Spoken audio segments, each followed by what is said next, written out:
Hi guys, Max here at Business for Builders, I'm the CEO of Smith & Sons, and today I want to chat to you real quick about management. I think it's super important, and when, I know that as a carpenter that did his apprenticeship, management was kind of a foreign word, but it really does, the concept applies to so much more than maybe what you think about. I mean, if I think about in the business that I operate currently, and we have 95 franchises in 3 countries. To manage that business, I mean, there's human resource management. There's, the guys that are, basically in the field, building these projects. There's obviously project management. There's contract administration and management. There's financial management. There's procurement management. There's all of those things revolve around the management thing. And I think what I know is that businesses run off the back of systems, but people run systems. And so if you're going to run a legitimate business and you've got people in your business, but you don't have systems, you don't have a business. Because effectively what happens is if there is no system, guess who fills the gap? You do, I do. We've got to flow in there. And that means we've got to do all of those things that I just outlined. We've got to be the management system. And you and I both know that you're already busy enough. So if you've got that sense of overwhelm, it's because you are the management system. So if you are going to grow a business, 2 things you're going to need. Firstly is you've got to be a good talent scout. You're going to have to recruit good talent.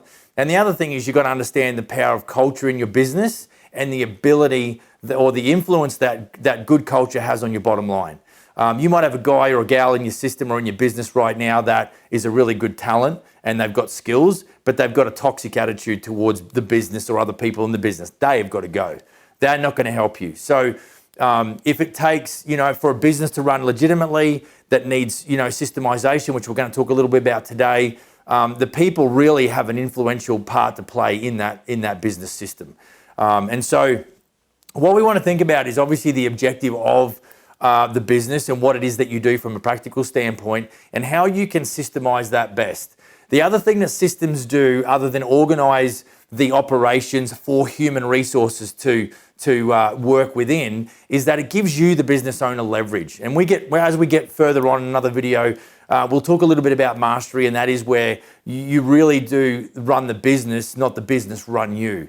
And I think the better your systems, the more chances you have of having a business that runs the way you want it to and on your terms. I have a saying, and you might have heard this, that the tail doesn't wag the dog.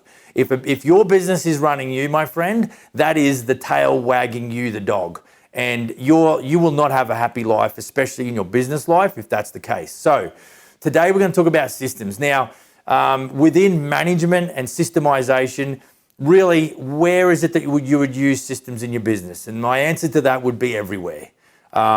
Everywhere from taking a phone call.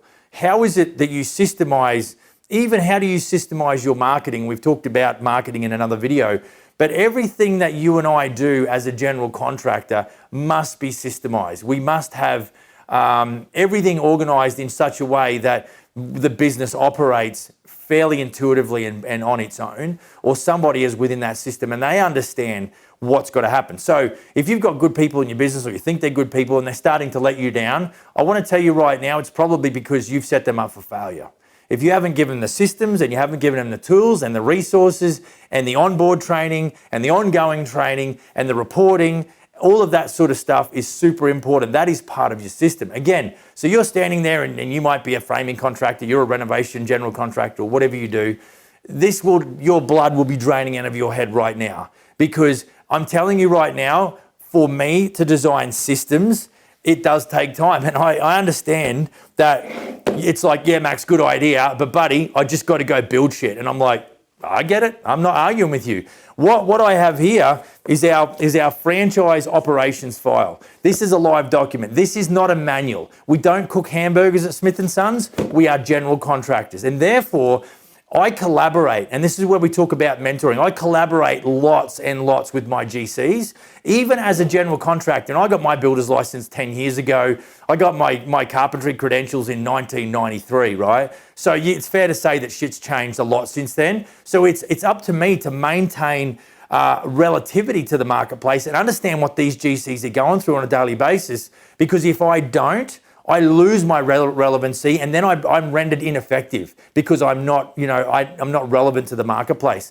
And so I love hearing from these guys, their challenges and what they do and what they're going through and what they need. So we don't have a manual, this is how we cook a hamburger. We have an operations file that is that's very much in a state of, maybe state of flux is not the right description, but I'm always open to where do we need improvements. And like this afternoon, we've got a video conference call with our guys, and I'm always interested to get feedback from those guys. I love to round table, both one-on-one and corporately as a group. Super important, for me to be able to understand every facet. I'm very much dealing with business to business, but these guys are dealing business to client and business to consumer and customer. And I want to understand that relationship, because what they need to do to be successful, I need to be able to help them with at some level. I need to be able to collaborate with those guys. So systemization. So heck, we could talk about, let's say for an example, to be real quick, and we can deep dive. I'll probably deep dive a lot of, to do with management and systemization on this channel, because I think it's the guts, let's talk about sales. If you don't have a method, let's say, of qualifying or disqualifying your inquiries that you get, that means you're going to be quoting for everybody. And there are some people, bless their hearts, that you should not be quoting for.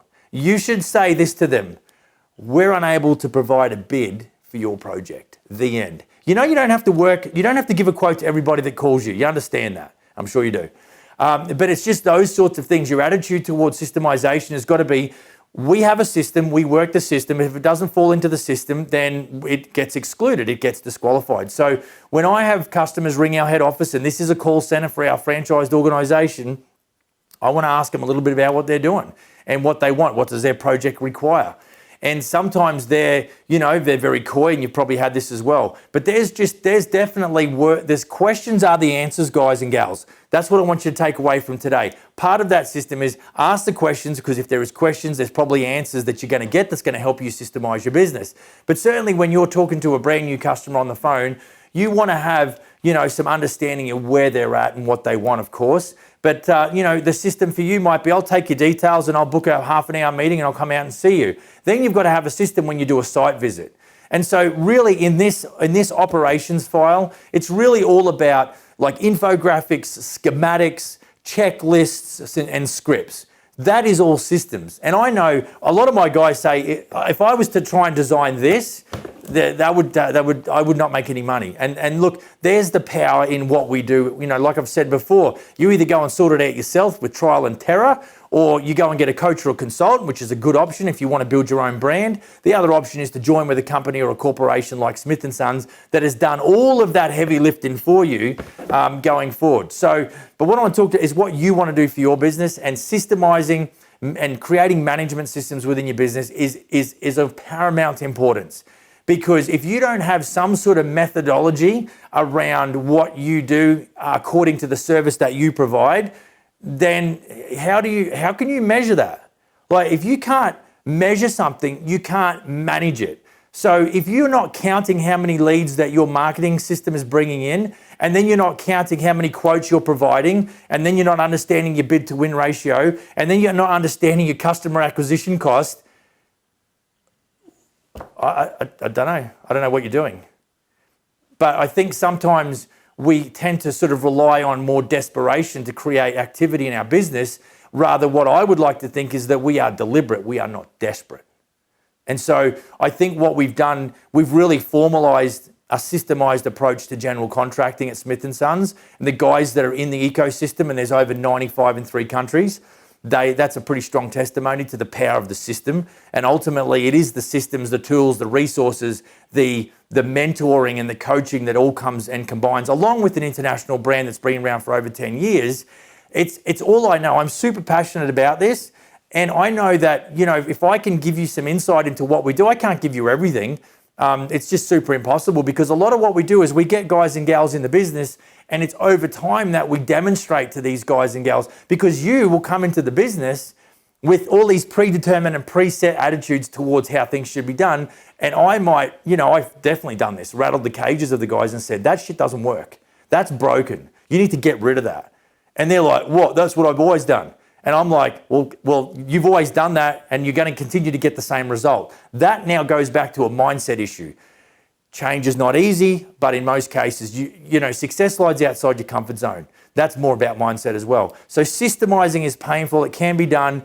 And we might cover off in some micro details some of the systems that are in our operations file that's going to help you right from the first phone call, you know, right throughout the whole construction process. And, you know, maybe something you're interested in is how we go about getting paid to present a quotation for a project. That might be an interesting video that we could do, and we can really deep dive into that. But that's not rocket science, but there is a lot of things that are interdependent. You know, the quality of your brand, the quality of your website. We want to sell value. We don't want to sell. This is another system. You know, if you're competing on price, and then that straight away I automatically think now it's about, we focus on fixed price quotations, like fixed price building contracts. We don't do cost plus. So there's a takeaway. That might offend you because you might say to me, Max, how the hell are you supposed to quote a renovation and do it on a fixed price? I'm like, hey, I've heard that before, and if you want to have a conversation with me about that, I'm more than happy. You can call our office if you want. So look, you know, systemization in every part of your business, whether it's estimating, whether it's quoting, whether it's sales, whether it's recruitment, whether it's the way you roll out a construction project management, situation with Gantt charts, it's your ordering, all of that sort of stuff is systemization, and it takes a lot of work. But the reason that most guys never bust through a ceiling and never get to say $1 million in sales is because they just got no systems. They've got no systems that help them develop a business. And that's why companies have business development managers. They're the guys and gals that would focus on saying, we need a system for this, we need a system for that, we need a system for everything. And so in your mental space, you need to just start thinking about that. I'm not saying to run out and do anything really, but it's just me putting a stone in your shoe about the importance of systems. So if you like what you hear, hit the button, subscribe, get the notifications. We're going to try and put a video out every week to do with something around the 5 key performance pillars that we've sort of really disseminated and want to send that information out. And certainly, if you want to leave a question in the comments below, feel free to do that. We're watching that. Love to answer any of your questions. And certainly feel free to email me directly at max@businessforbuilders.ca. I appreciate you checking us out.